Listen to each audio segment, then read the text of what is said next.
I saw a lot of people this week saying, why isn't AJ Styles versus Daniel Bryan for the Intercontinental Championship at WWE Backlash? And I tell you why. Because the decision to put it on SmackDown instead meant these two cats were able to go for almost 40 minutes. And my word, I think they blew my brain. But we shall talk about that as we will talk about everything else that did happen on WWE's Friday Night Show, because my name is Simon Miller. This is Ups and Downs, the show where we give a good... What am I doing? The show where we give a good bits and up, and the bad bits are down using this. It's called the Finger of Power. I just made it up. It's not real. It's like Santa Claus. That's not true. Father Christmas is clearly legit. Take it back. Let's move on. Let's up those smacker downs.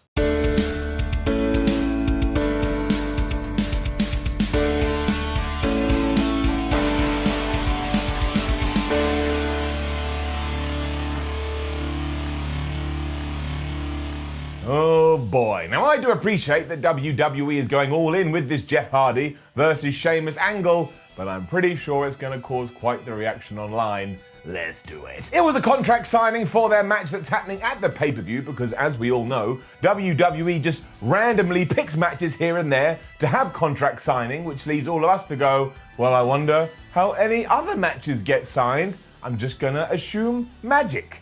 Yes, that's probably it, magic. Jeff Hardy and Sheamus were in the ring though, and the Irishman had all these people around him. He had a doctor, he had some security, and Jeff foolishly thought all these people were here to try and protect Sheamus, and he was like, no, you idiot, they're here to give you a piss test, because I ain't getting in the ring. I ain't having no match with a junkie.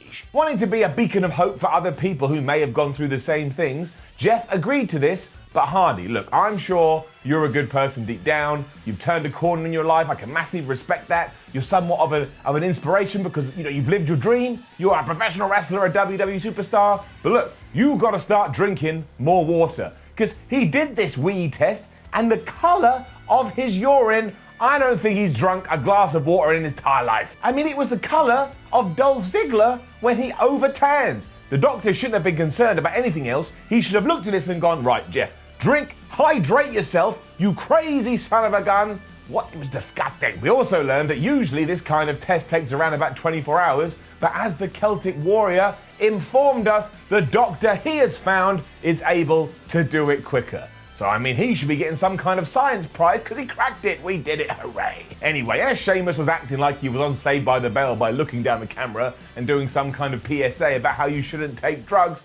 he turned around. Jeff Hardy had done the piss test, and he took said piss and he threw it in the Irishman's face. Now, I don't know about you, but if I'm trying to convince somebody that I am not under the influence or anything, I don't go around throwing my wee at people.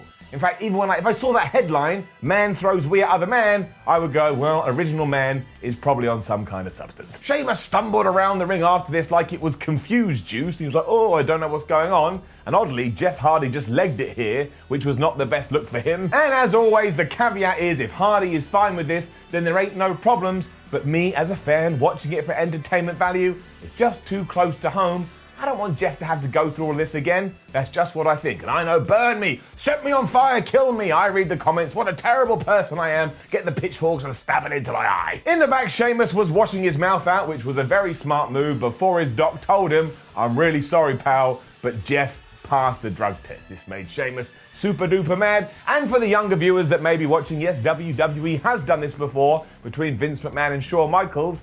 And they even copied some of the lines here, which just goes to prove that wrestling is cyclical. I appreciate the endeavor, I appreciate the effort. It's not for me, this is getting it down. It was in the New Day versus Shinsuke Nakamura and Cesaro, and my word. Big E and Kofi Kingston came out, and not only did they have armbands to represent the likes of Breonna Taylor, Shukri Adby, and Tamla Horsford, but they also took a knee to remind us that Black Lives Matter, and you damn right they do. This was incredibly powerful stuff and hit me right in my emotional gland. I thought it was absolutely flippin' fantastic. Those three deserve justice for what happened to them, and if you haven't heard the latest episode of the New Day podcast, I implore you to do so. It is essential listening. And just for anyone that's going to go nuts, I'm not going to give this an up, I'm not going to give this a down, because that is just missing the point entirely. That's just some stupid thing we do, and this is far more important. Genuinely, it gave me shivers. And don't forget that we should all educate ourselves so we can change the damn world. And then they lost. For Pete's sake. Now, this was an awesome match, which isn't too surprising given everybody that's involved. And at one point, Picky just picked Kofi Kingston and launched him at the opponents as if he was a human missile. I don't want to take away from their effort here, so it's getting an up, but I did have a couple of problems with it when it came to the finish. The first is, do you know how Shinsuke and Cesaro won with a variation of the most devastating move in all of sports entertainment, the surprise roll-up? Some guy on Twitter was trying to tell me that's not a surprise roll-up, but if you have to start any conversation with, I know it looked like a roll-up, but it means it's a roll-up. Bring down my counter, that is 40. 40, at the moment we're on course for around about 100 at the end of 2020. Reason number 2 is that this of course now will set up a title match between these two teams, and that's great. They're really good pairings, but all of this is becoming a WWE trope. When you do want to have a championship match, you don't get a tag team that are making their way through the rankings and getting wins and victories. You're like, oh man, I've got to keep an eye on these two because they're so great. You just put them in a non-title match against the champions. They get a surprise upset. Michael Cole and Corey Graves have like some kind of aneurysm because they're so shocked. And then in a couple of weeks, probably maybe in a backlash, knowing WWE, you just have the championship match. It's starting to get very dull and it's starting to get very boring. And dare I say it, it's starting to get very lazy. When that happens, we give it a down. I do want to clarify that these 4 are ridiculously good. I could watch them all day. And then Tucker is back. All right, he was talking to his boy Otis and like all geeing him up saying, look man, I know we're in a match with Braun Strowman later, but if you get the opportunity to cash in that briefcase, you absolutely should. And then Mandy Rose turned up with the briefcase and they were like, yeah, because you know that Otis does that stuff. And something about this just gave me the fear because Tucker, after Mandy Rose has left, was all like, man, you gotta focus, brother. You gotta focus, pal. I think he's gonna do something that we're all gonna regret. Don't do it, Tucker. I will come and find you. Obviously, I won't be able to, so I will tweet about you online. Things then went nuts as we cut away to Sheamus and Jeff Hardy, who were now brawling backstage. And in a segment that was truly ill-informed and in poor taste, they were both trying to wee into separate cups so they could then throw it in the other person's face. What the hell was WWE thinking? I've obviously just made that up, but if you believe it, I think this sums the angle. We then had an absolutely badass video package reminding us of how good the Intercontinental Championship has been over the years, and I really hope that WWE themselves remembers this and tries to get that belt back up to the prominence it was once. Because we saw Shawn Michaels, we saw Bret Hart, we saw Stone Cold Steve Austin, we saw The Rock, and I ain't ashamed to say that in recent years it's felt more like a prop, but it does still have a history, and if we just focus on the damn thing, we can fall in love with it once more. Like when you break up with your partner, and for a little while, you hate them, but then all the feelings come back.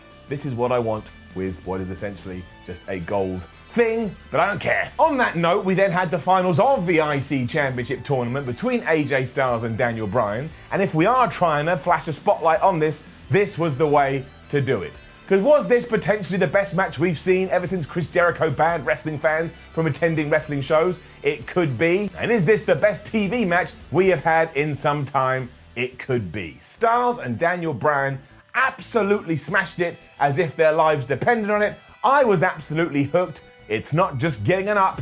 Can you believe it? It is getting a Jeff Hardy colored pissed golden up. You may freak out when you hear that this went almost 40 minutes, but they could have gone an hour and I wouldn't have given 2 hoots, because not only were they doing some wrestling, but they were hitting in hard strikes, and AJ Styles was going after Daniel Bryan's arm, and Daniel Bryan was going after AJ Styles' knee. If you want to try and figure out how to construct a wrestling match, both with fans or without fans, this has just become essential viewing, and I mean it. Obviously AJ Styles is in the discussion too, but I think Daniel Bryan may be the greatest wrestler ever. I mean it. And at some points it was just so real because it was so easy to buy into what they were doing. Like at one point, I just started throwing money at my screen again because I bought in, and this was a really dumb idea because some of that cash was coins, and now I have to check on my television because I may have broken it. There was an absolutely awesome bit where they were exchanging pins, like all they've done their entire lives is exchange pins, and the sheer pace of this, if Usain Bolt had got involved, I would have been like, Usain, you're not gonna be able to catch these two. That was topped when Daniel went for his running knee, but AJ reversed it into the Styles Clash, and I was so convinced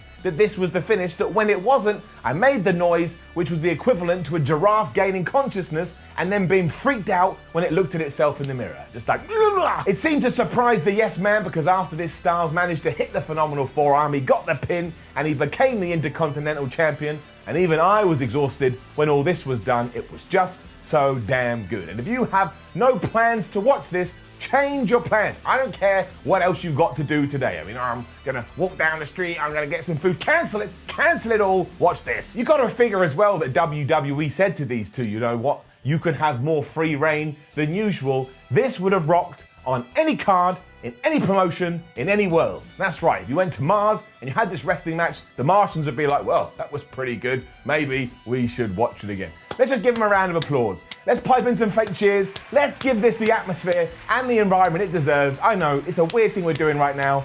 I'm just so pumped. Renee Young interviewed AJ afterwards and he was his usual asshole self because he just thinks he's the best. And look at all the seeds, you know how much I like my seeds, we have planted here. You can easily rematch this, nobody's gonna mind. You've also got Drew Gulak waiting in the wings because he beat AJ Styles last week. I enjoy it when my narratives are deep, that I can dive in and swim through them like Scrooge McDuck. Flippin' ace. Why this didn't end the show, I don't know, especially because our next segment was with Braun Strowman just staring into the camera, telling us that he wasn't in the mood tonight for Otis to try and cash in his Money in the Bank briefcase. Well, no shib, Sherlock. Did you wake up on Tuesday and go, I tell you, if that Otis guy tries to cash in today, I'll be having the time of my life? Of course you didn't, you buffoon. And he was all like, get these hands, get these hands. And he went on to say that while his car from last week was fixable, what he will do to Miz and Morrison at Backlash will be unfixable. And then he carried on, saying that in the main event later, he was going to obliterate people. So that is Braun Strowman twice saying, I am going to commit murder. Someone needs to have a chat with this man. He is losing his damn mind. It's also finished with Braun just breathing really heavily. WWE does that a lot, and I really find it unnerving because he says all this stuff and then just goes, and I'm like, I'm watching this for entertainment. It was then time to remember that we actually do have a pay-per-view this Sunday and that one of the matches is going to be a triple threat for the Women's Tag Team Championships. And it was fine, giving it up. Starting with a celebration for our new champions, Bayley and Sasha Banks, and they're so happy that they're on top of the world, they're just gonna sing and dance until their feet fall off. And just as Bayley was about to read a poem saying how happy Sasha Banks made her, they got interrupted by Alexa Bliss and Nikki Cross. So you know what, I will take her lead, and here is my own poem. Bayley and Sasha are champions, they are kicking all the ass. But Nikki Cross and Alexa simply proved they had no class. They cut these two off without thinking, said they would win these belts. These lights that I record under are so hot, I sometimes melt. The Iconics soon joined on the big screen. A Raw logo was visible in back. They too think they shall win this match. The noise a duck makes is quack quack. Bliss and Nikki then attacked our champs. They quickly bailed from the ring. We shall see what happens this Sunday. I wonder if Baron Corbin is still king. Bayley and Sasha better win at Backlash because I really would like WWE to start taking these titles more seriously. And there are also two unintended hilarious bits here. The first came when the Iconics did appear on the big screen with the Raw logo behind them because Michael Cole just announced this like he was about to tuck into his breakfast. He went, oh, it's the Iconics from Raw. Yeah, Mike, it is. Then when Bayley was shouting, we'll see you on Sunday, after Nikki Cross and Alexa Bliss had kicked her ass, it sounded like she was inviting them to the world's most angriest barbecue that just so happens to be happening at the weekend. It made me laugh. Kayla Braxton was then interviewing The Miz and John Morrison, and they wanted to play a new music video, and I do like those, but what a sentence that is. Unfortunately, Braun Strowman wasn't in the mood for this, because he had clearly gone to the production team and said, I want you to cut this off right now, play my entrance theme, and he did interrupt it, and he made his way to the ring for the main event. Braun Strowman, in kayfabe, is an asshole. And then we got our final match of the night, which was indeed the Universal Champion teaming with Heavy Machinery to take on Miz, Morrison and Dolph Ziggler. And while this should have been switched with the Intercontinental title match, it was pretty harmless. John Morrison is just a flipping good professional wrestler. He's getting up. It was an absolute bucket of madness though, because halfway through, which is WWE's new favourite thing, we just cut to the backstage area where Baron Corbin was either trying to hit on or intimidate Mandy Rose because he's still so mad that 7 days ago she stole his crown. It's not a real crown, Baron. Get over it. But Otis saw this because of course somebody was playing it on the big screen. Why wouldn't you do this? So he abandoned his tag team partners and he ran to the back. Poor move. This was also weird though because it was all for naught. Because after Braun Strowman had ran around the outside absolutely obliterating everyone, Otis was back. He hit the caterpillar on Dolph Ziggler, which makes perfect sense why he was in the match. Dolph Ziggler always has to lose. And he got the 1, 2, 3. Then all the good guys celebrated. There was no tease that Otis was going to cash in his Money in the Bank briefcase.